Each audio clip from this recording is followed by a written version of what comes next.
beautiful Tuesday morning. I am excited, thrilled, honored, and grateful to bring Carolyn Biondi back to the show.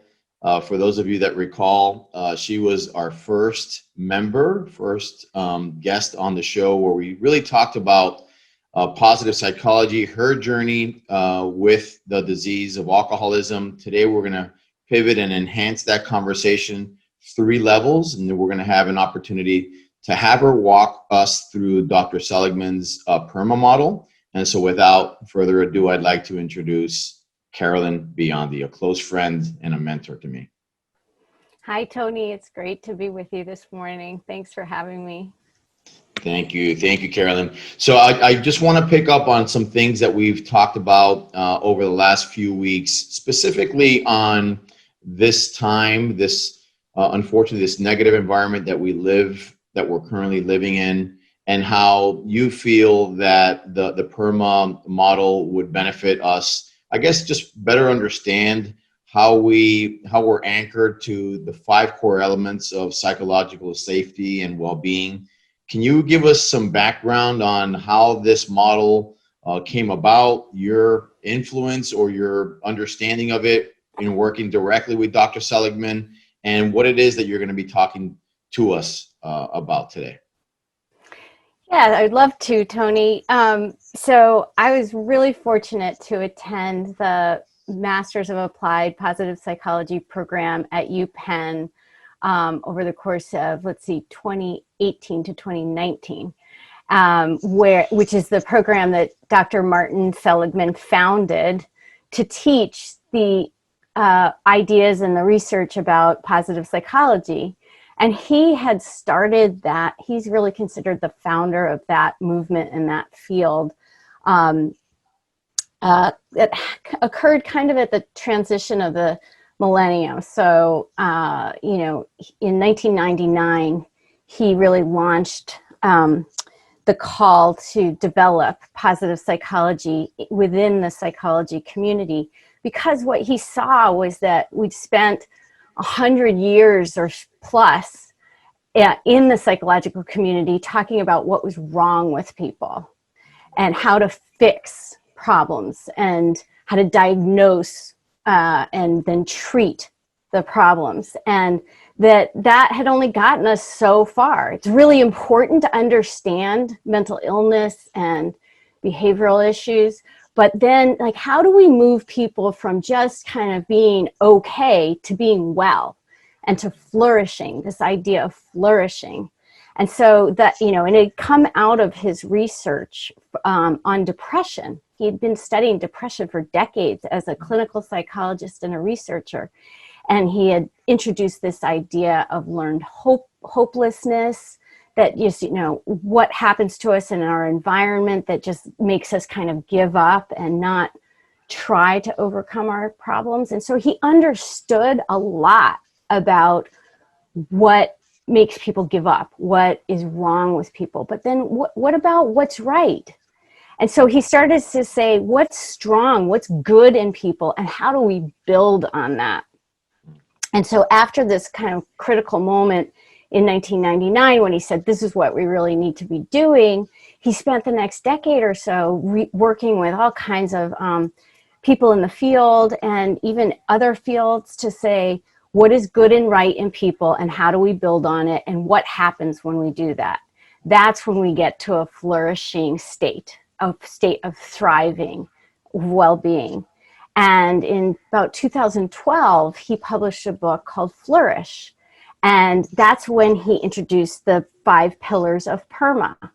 So today we're going to walk through PERMA and what that acronym stands for. And I'm going to give you, some activities to practice with me, and hopefully everybody listening can take those and, maybe apply them in their own life. And they're easy. One thing that's nice about positive psychology is a lot of the time the interventions are super easy and you're able to just immediately implement in your life and hopefully start to see a difference right away in how you're feeling and your sense of wellness. Talk to me a little bit about the acronym PERMA. Obviously, there's 5 categories. Can you share with us what each one of those categories represents?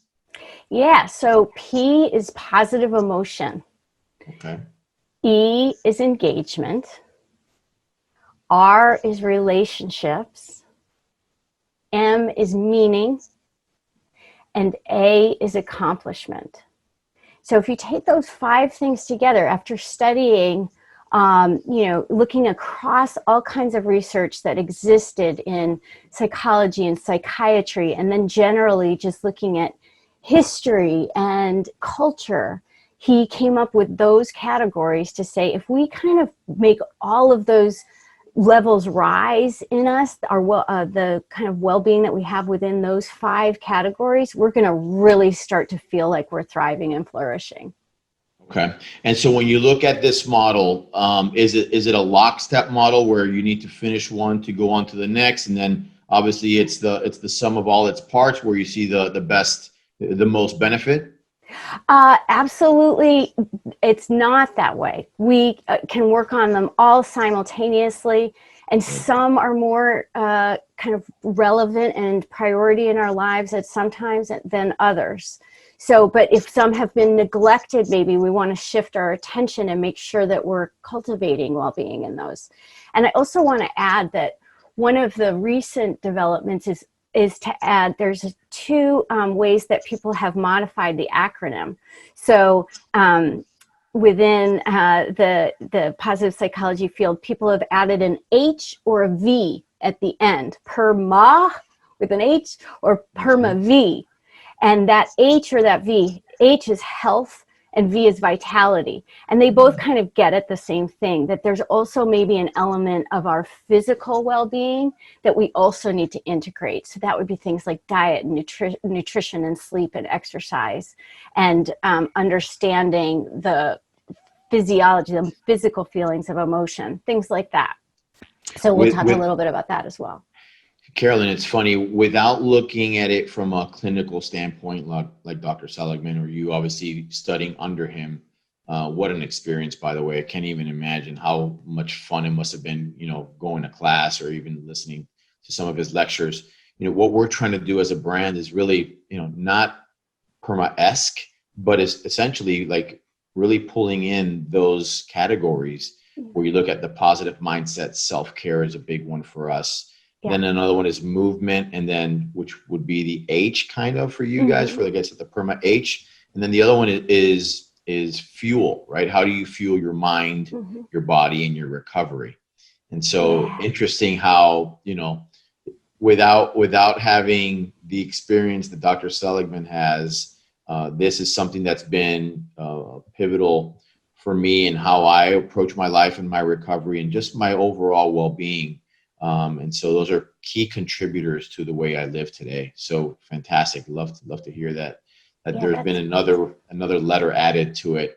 So when somebody comes to you, or somebody comes to Dr. Seligman, what's the approach? Is this more of and I'm hesitant to say a didactic presentation, or is this a model for teaching and or treatment? So I think the really cool thing about positive psychology is the breadth of thought leaders. So there's people coming at this from all kinds of different kind of concentrations. So you have people who've been studying emotion, like Barbara Fredrickson, all of their lives, or you have people who have studied engagement and the sense of flow. That's hard to say, but Mihaly Csikszentmihalyi, who is a Czechoslovakian, wrote a book called Flow, for example. Incredible stuff. So, those are just 2 people amongst many, many thought leaders that contribute to this. So there's not a kind of rote way to go about this. You could just keep reading and keep absorbing what people have found within these 5 pillars to help, work on raising the level of well-being within each one of them. But the nice thing is that there's something in positive psychology called positive interventions. So and they try to study them. The researchers try to study them to make sure they're actually effective. So that if they're going to give you an assignment, for example, like a gratitude letter, writing somebody a letter expressing your gratitude has been shown in the research to actually improve your well-being. So, you know, they really look at these strategies and then try to make sure that there's empirical evidence to show that they work. And so some of the ones that we're going to work on today have that kind of empirical evidence with them. So excellent. yeah. You know, you know, for me, gratitude fuels me. And I had somebody, I was a guest on somebody's podcast, and they said, "Hey, I've heard you share your position on gratitude." And it's hard to describe. But for me, I get to it when I can ultimately almost compare current state with, you know, former state, and just understanding the difference between the two. There's a feeling inside of me, and I describe it as gratitude. Mm-hmm. That fuels me for the rest of the day, the week, wherever I'm at. So yeah. I mean, that's a great example. I mean, gratitude is such a good place to start. It's so foundational, and it's a great segue into positive emotion. So my guru for thinking about positive emotion is Barbara Fredrickson, who wrote the book Positivity, and she also followed it up with a book called Love 2.0. And so really, she's just, the premise is that the more time we spend in a positive emotional state, the better our well-being. And it seems so obvious, right? But I think prior to really studying positive psychology, I felt like positive emotion came as the result of just kind of a confluence of events that was outside of my control. You know, only when the stars aligned was I going to have a positive emotion like joy or awe or serenity. You know, but what Barbara Fredrickson's work and all of those that study with her say is that we can actively cultivate positive emotion. And the more time we spend feeling good, feeling those positive emotions, the healthier we're going to be physically. It's going to affect the way our body is functioning, the better we're going to feel in our mind, and actually just the better we're going to perform. So we're going to do better in our lives at work and at school and with our children and our friends. So it's, you know, and the great thing is it's like, it's not even like a side effect. It's like the primary thing is like, try to feel good, you know? So it's like, all right, I'll try to do that. Right. you know, I have yet to meet somebody that says, I'm not going to subscribe to that one. Yeah. Yeah. Yeah. Do you want to feel good? No, not really. I kind of like feeling bad. I have yet to meet anybody that wants to stay there. Well, we do sometimes. We kind of do get into our own like wallowing in like, you know, what's wrong in our lives, and sometimes we feed that, right? So the trick is to start to try to feed feeling good. And there's three ways that I think we can look at this, and I love the idea of number one would be savoring. So the idea of savoring past events. There's also the idea of mindfulness, and that is being present in the moment, but not just being present in the moment, but for positive emotion, actively looking for things in the moment that make us feel good. So things we can be grateful for in the moment. And then there's the idea of looking at the future aspirationally and with excitement and thinking, this is something that I'm looking forward to. So those three, I like to frame it in those three ways, like looking at the past and savoring what went right, looking at the present and finding things in the present to feel good about, to be grateful for, and then in the future, looking forward aspirationally. So those are very conscious, deliberate things we can do in our day, and they cultivate, like, build the wellspring of positive emotion for us. And then it feeds on itself. So Barbara Fredrickson talks about an upward spiral of positive emotion. It's like you start to feel good, then you practice, you know, what's helping you feel good. You do more of that and it builds on itself. And then that creates more resources. It's like it expands you as a person to have more resources to go out in the world and do good things. So As I'm building all of the content for the first deliverable, which is, we just came up with the name for what we're offering. It's called the Blueprint. And to that point, when you start, coming out of addiction and living a life now in recovery, it required me to do a lot of the things that I didn't want to do. But where I'm at today is a result of me doing those things that I didn't want to do initially, but now I take pride in them, right? Mm-hmm. By doing that, it ultimately feeds into self-confidence, which then feeds into happiness, which then feeds into like this whole thing that you're talking about right now, right? It's a process, and it's small, swift strokes versus broad ones. I don't think anything that you do with a broad stroke is sustainable, at least in my experience. And so I always apply it with that swift stroke mentality, which, like you're saying, hey, one day builds into the other, and then it's like the compounding effect of this beautiful thing that we're living now. That is a habit change. Mm-hmm. So Absolutely. excellent. Absolutely. And there's this whole, I think positive psychology is really has its foundations in cognitive psychology. And that's really the study of how your mind works, right? So there's a lot of focus on focus, no pun intended, on attention. So Mhm. where is our attention?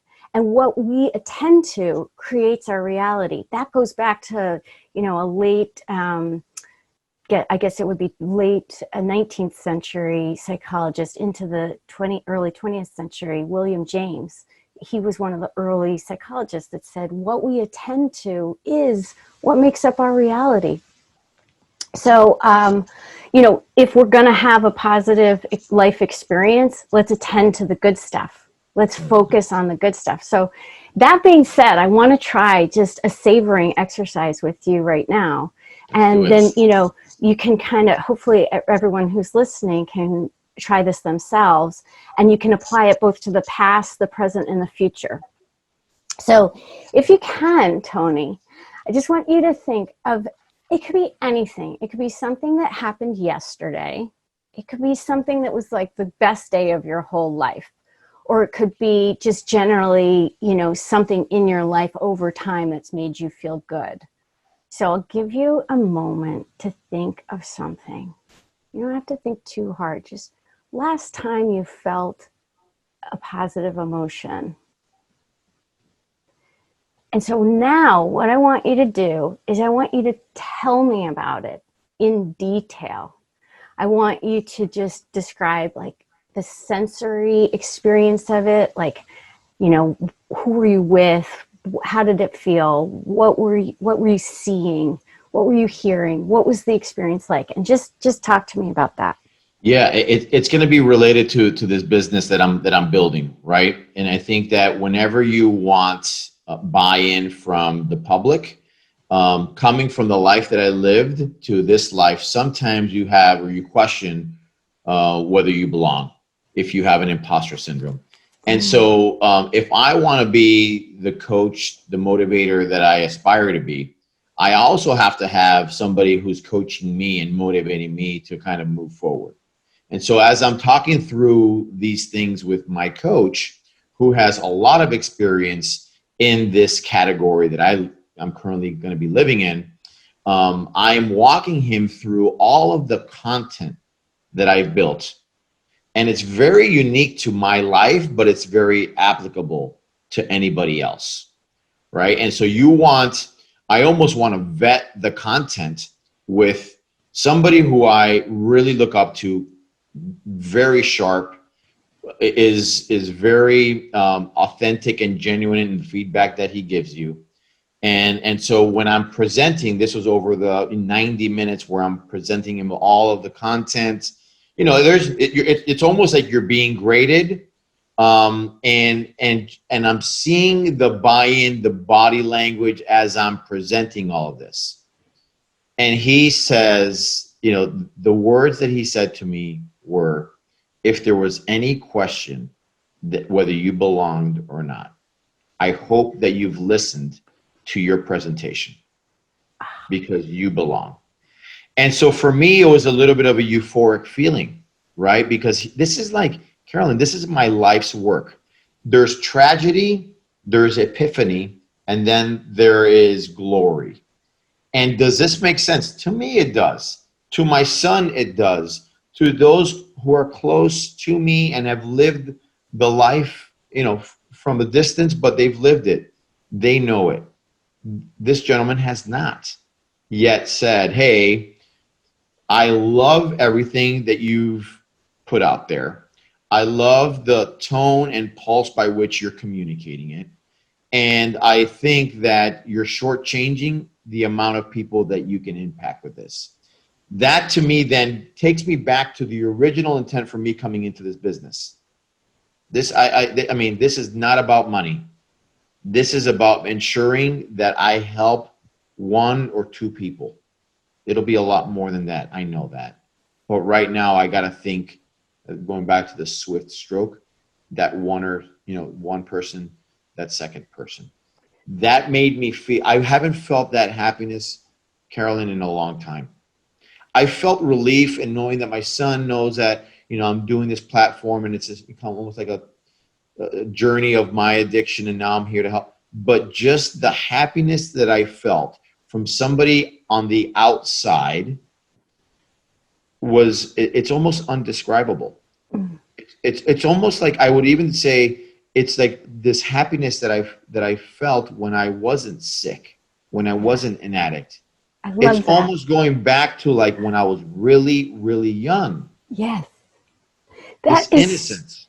That is so great. I love that. And thank you for giving all the detail around what you just described, and inviting me in so that I could feel that sense of, like you said, almost euphoria of being recognized, being seen for who you are, being valued, and having your idea of what your future might look like kind of validated, and the meaning that it has to you, like deep within you, made sense to somebody else, and like somebody who was kind of an objective person too, that you respected their opinion. So like all of that stuff like just created all of this good feeling in you. So what we just did right now is we savored something that happened, and we recreated the positive emotion that you felt with it. We might have even amplified the positive emotion because we gave words. We put words around the experience, so there was greater understanding and depth for you, and it like got filed in a little bit deeper way in your memory bank. So like the idea is just keep building on those things. So when we're in a negative place, when we're not in a good positive emotional state, when we're in a negative emotional state, we can draw from that well. We can go back and savor the experience, or we can just stop. This is the present and the future. We can stop and look around us and notice beauty. Go for a walk and just look at the trees and listen to the birds, or look at the water in front of us if we're, lucky enough to be at a beach like you. So noticing, being in our midst, watching our kids do something funny or fun, just feeling the love that we have for them. Then when we look towards the future, just picking something about the future that we're excited about and spending time putting detail around that. It's just like building the activity in our brain that's towards the positive. So that would be positive emotion. So there's so much more, but just for the sake of, kind of walking through the pillars, then moving into engagement. So I mentioned Mihaly Csikszentmihalyi, who's a Czechoslovakian psychologist who wrote Flow. Okay, so the idea of flow is actually, I was thinking about it before we talked, it's actually, I don't know how accurate this is in terms of a scholarly way of looking at it, but it's almost like the opposite of mindfulness. Like mindfulness is like really being aware of where you are mentally and like of your surroundings, in that moment, being in the present moment.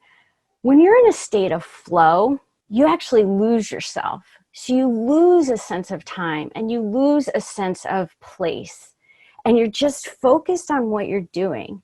And so this is a really, I think this contributes to our well-being in a very important way, because it just it's the word, it brings us into an engagement with the world. So it's that engagement.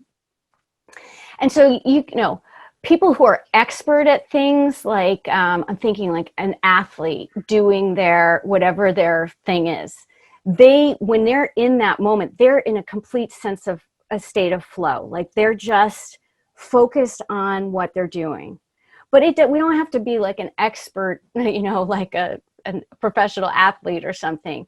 It could be just, you know, a hobby that we have, like drawing or writing or, you know, crossword puzzles. It could be anything. It could be gardening or, you know, fixing cars, or whatever it is that you like to do that gets you into the moment. In like, you're kind of like, oh, I was just like, it's hard to maybe get started because you're like, oh, that's going to be so hard when I do that. But then you find yourself in the flow is exactly what it is.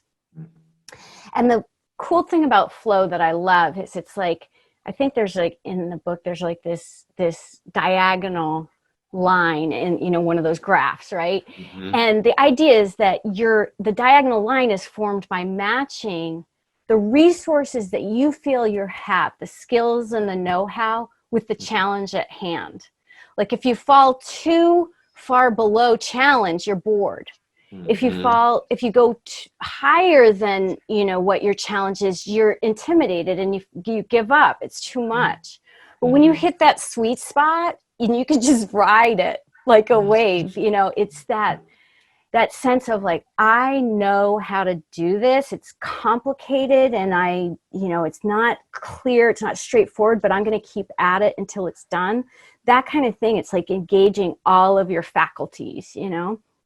So if we can find ways to have flow state or engagement in our lives, that is an important, very important thing. And I'll expand on the idea of engagement. It's not just flow. It's the general thing that we do in our lives that brings meaning, which we'll talk about in a minute, because that's another pillar. But like, what gets us up in the morning? What makes us feel like ready to start our day because we have that to look forward to in it. So it's a broader, not just a moment by moment thing, but also a more global thing in our lives that keeps us engaged and going forward. So I'll ask you to tell me, if you wouldn't mind sharing, you know, what are the kinds of things that have given you that flow experience? Like, when do you really feel totally absorbed in something? You know, Carolyn, for me, you know, now that I'm fully immersed in this, I more often than not, I'm splitting my days in phases. I woke up really engaged, filled with energy, knowing we were going to have this conversation. I had done some research.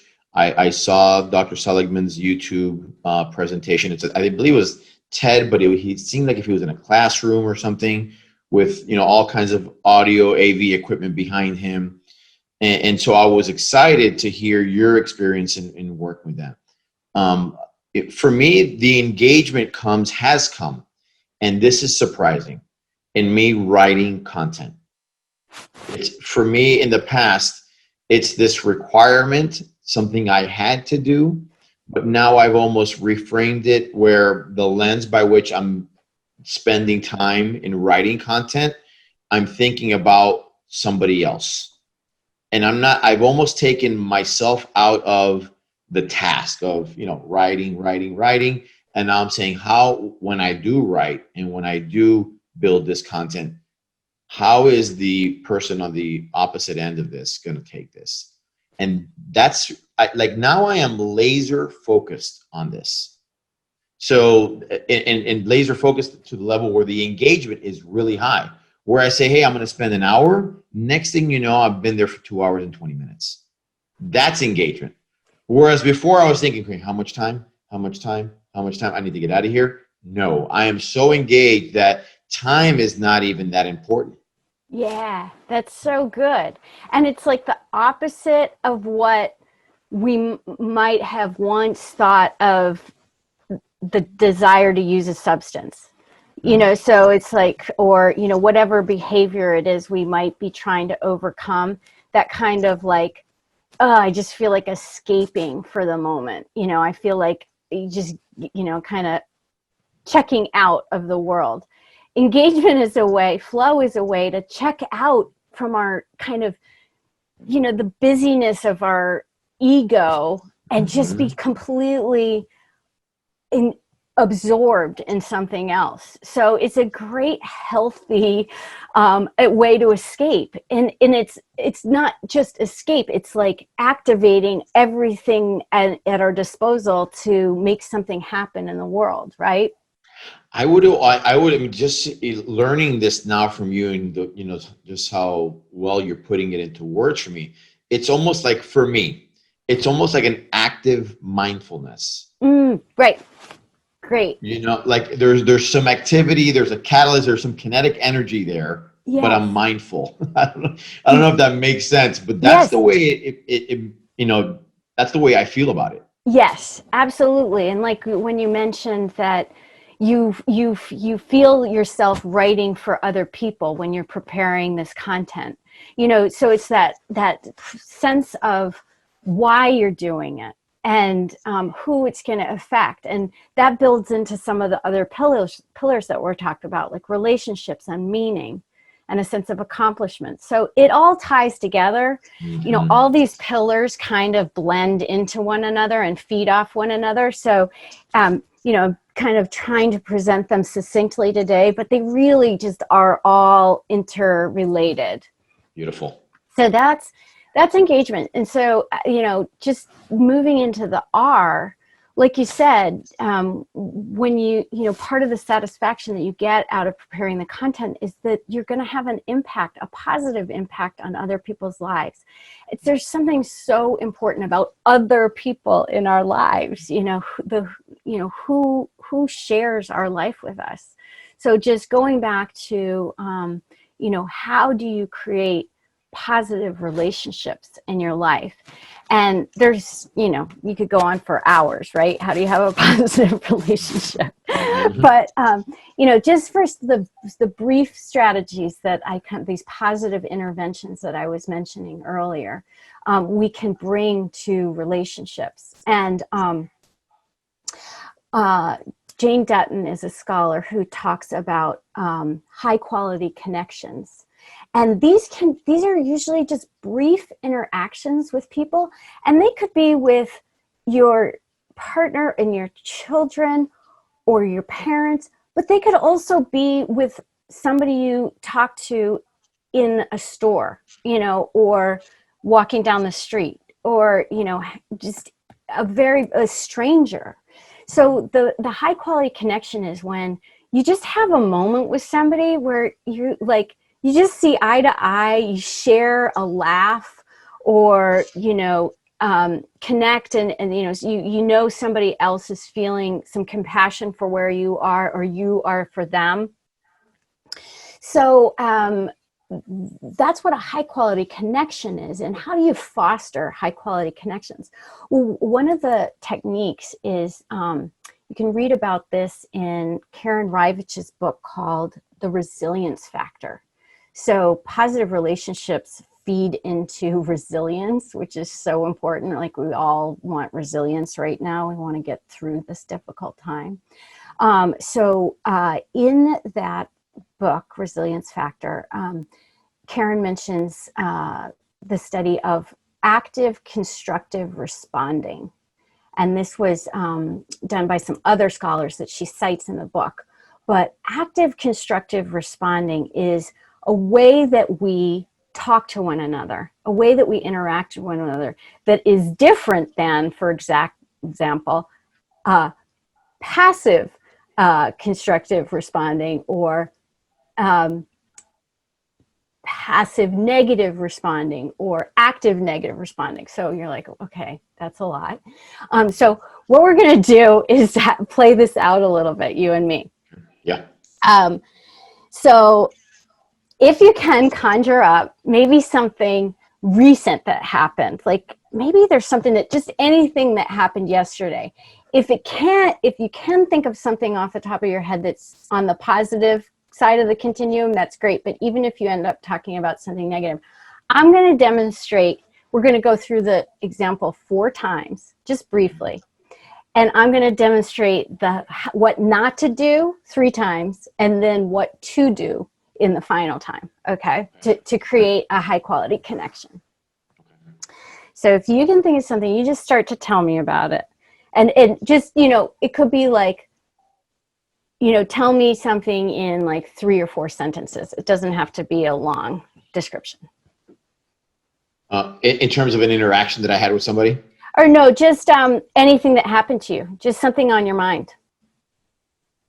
And I'm going to be the other person, So I had a Zoom meeting where I decided that, I wanted to record the meeting, and 5 minutes into the meeting, I realized I didn't record it.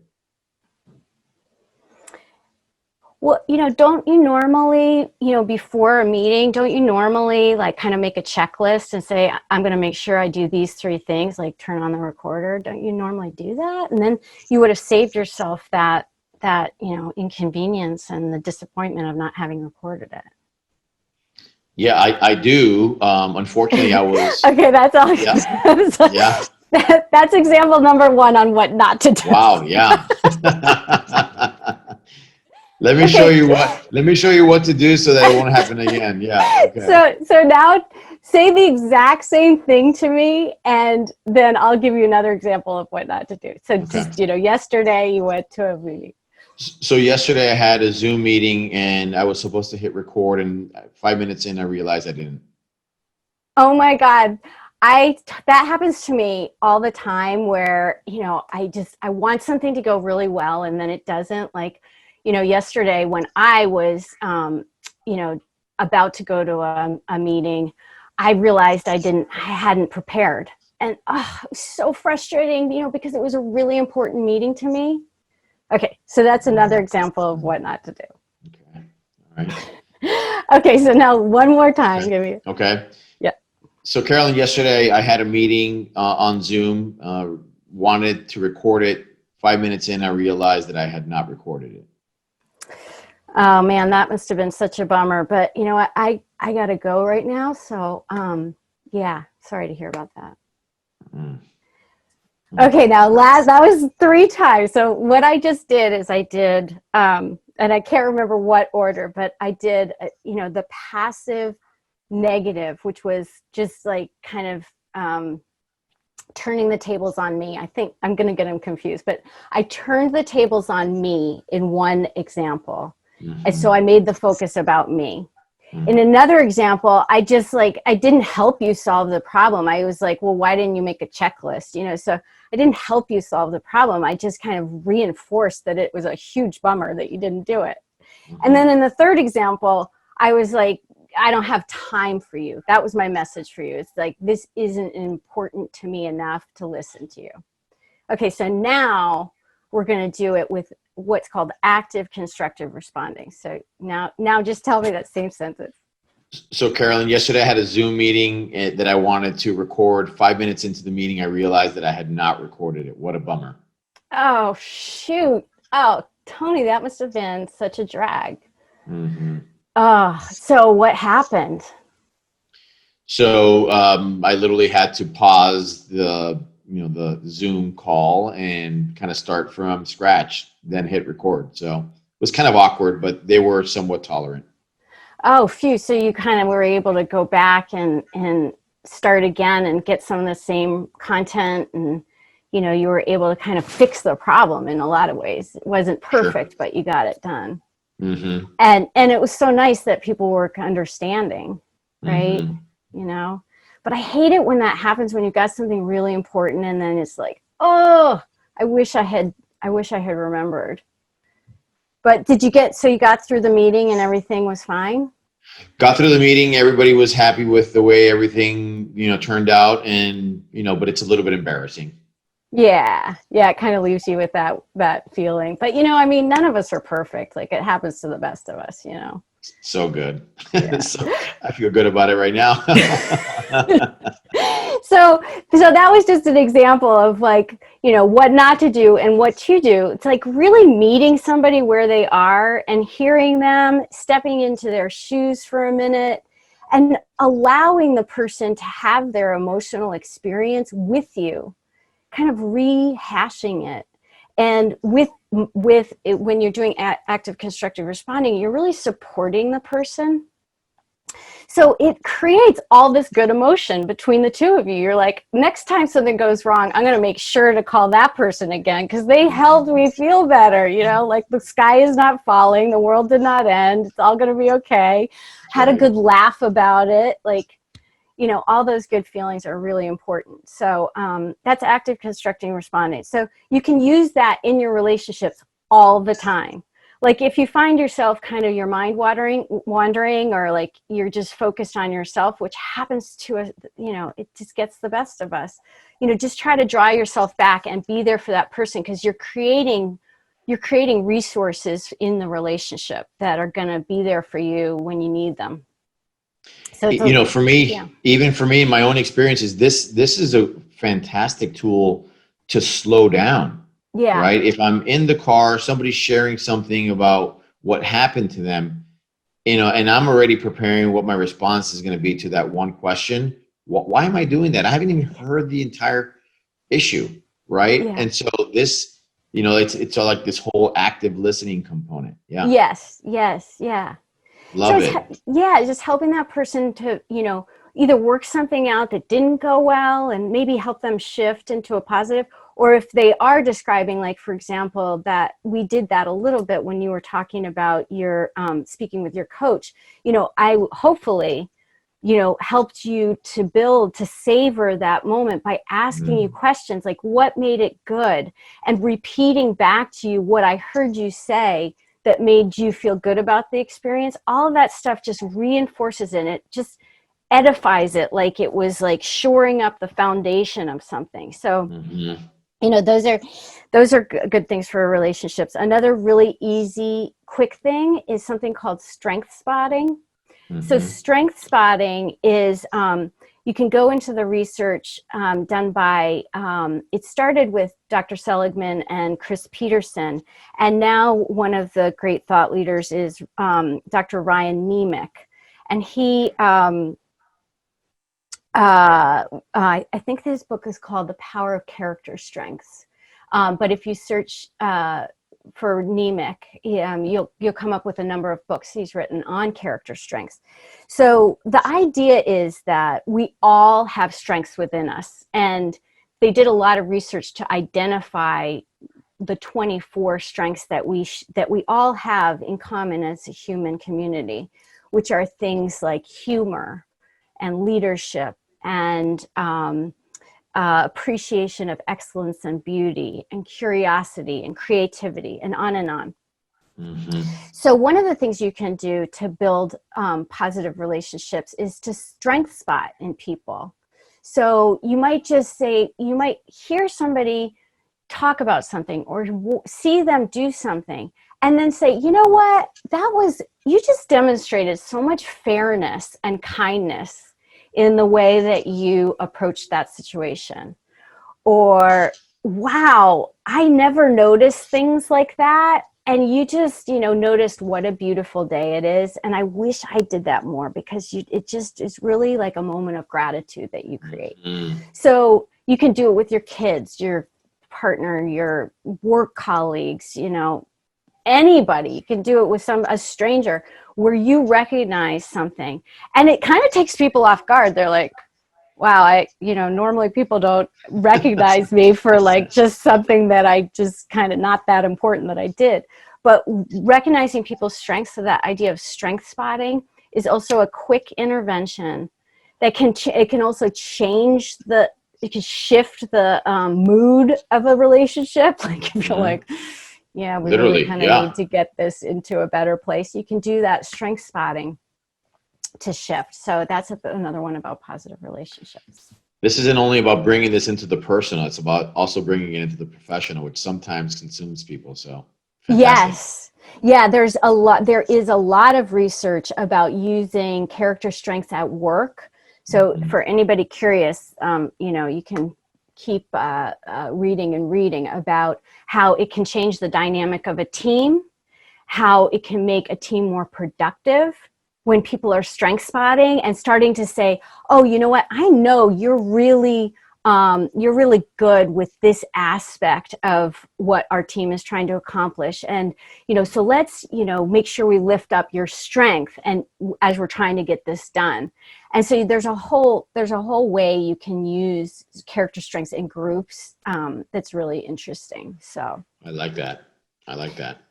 yeah, and Tony, I won't go too deeply into meaning and accomplishment because I want to give you time to just reflect with me and before we stop. But just quite simply, like the meaning of our lives, having things that are important to us that we spend time devoting our resources to that have that meaning that also cultivates our well-being. Meaning is also about how we interpret things that happened in the past. So there's this whole idea of post-traumatic growth. If we had a very negative event happen in our life, how we start to retell the story about what happened to us to bring meaning to it. So, we could talk about that. There's so much rich material in that. And then in accomplishment, it's really the idea of we have resources within us. We have assets. And there's something fundamental about wanting to express and share those with the world that is part of having well-being. If we just cultivate good feeling for ourselves, it only goes so far. Like we have to feel like we're kind of pushing and bringing forth things that are contributing to our community, growing our own skill set, providing a sense that we made something happen. That's also really important to our well-being. And so there's lots of things, that we could think about in terms of, how that impacts our lives as well. But I want to give you some time to reflect. Yeah, this is a topic that we discussed in the first episode, right? It's the what is it? Post-traumatic growth? Is that what? Yes. Okay. And for me, I've taken more time to think through that since you introduced me to that. Mm. And it's funny because I write about this all the time in the content, specifically how something so tragic and chaotic can be so beautiful. Today, I know that the tragedy, living in that tragedy then, never would have imagined that it would come to this, right? And we can go into, your higher power and God and how, how he's trying to shape you into becoming the best version of yourself and taking those moments where there's now visible cracks in you, and they're visible, but they're beautiful. So that's something that I've been thinking a lot about, and just it helps me qualify and confirm my calling, because it's all about others. My why is directly tied to somebody other than me. So great. It really is. This is not. I've literally lived a life where I was. I mean, if there was selfish times 1,000, that was me. Oh, yeah. I was an addict. I was famous for saying I'm only hurting myself. What are you talking about? You're hurting your family, your child, your significant other, the relationships. Nobody wants to be with you. And today I'm selfless, right? And that to me feeds my gratitude, it feeds my purpose, and it feeds my legacy. And I often talk about my legacy for, let's say, my son, but it's my legacy for others. And I'm not saying to put me on a pedestal, but if I can influence behavior this much, I win. And at the end of the day, that person wins. So it's all about that whole component that, I could put it into words, but I can do it much more eloquently now that you've introduced me to that ever since our first podcast, which is probably 8 episodes ago. So. Yeah, I love the idea of post-traumatic growth, and I really want to learn more about it. I just was recently talking with Dr. Dan Tomasula, who's a graduate of our program and soon to be the head of the Spirituality Mind-Body Institute at Columbia. Incredible guy. And he just wrote a book called Learned Hopefulness. And one of the things that he said when we were talking is that this idea that trauma can be a catalyst and a portal. I loved it when he used the word portal to greater spiritual growth. It can like catapult you with spiritual growth. So it doesn't have to, trauma does not have to necessarily just be about post-traumatic stress disorder or having your life crumble. At some point in that journey from going from a very difficult time going into the future, it can within us create this whole opening of ourselves, this whole greater capacity for love and compassion and personal growth and strengthening our, just ability to take care of ourselves, right? Which is what is so important when we're learning to kind of like recreate our lives after addiction or, any kind of traumatic event. Mm-hmm. Carolyn, I want to make sure that we're respectful on time. I know that you have some travels later on today. I want to make sure that the listeners know where to find you. I've literally dissected your entire website, which for the listeners it's wellbeyondpartners.com. Just a wealth of information. You have the opportunity to contact Carolyn directly. She's on my fave 5, so I have an opportunity to text her and email her, but you have the opportunity to do the same. Talk to us a little bit about your website, how they can contact you, so that the listeners can take a little bit of what I've been so lucky to have myself. Yeah, absolutely. So all of my contact, my email, Facebook, Instagram, stuff like that is all on my website, as you said, www.wellbeyondpartners.com.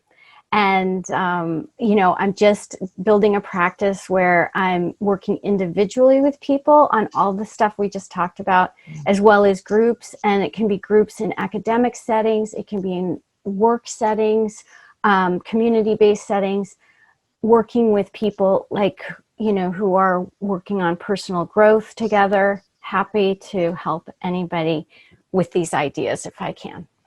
Perfect. Carolyn, a sincere thank you again for this opportunity to just get better, fully understand the PERMA model. We're better as a result of our dialogue over the last week, and so with that, I want to wish you safe travels and on to the next one. Again, a sincere thank you. Thank you very much. Thank you, Tony. Good luck to you. So excited for your journey. Thank you, Carolyn.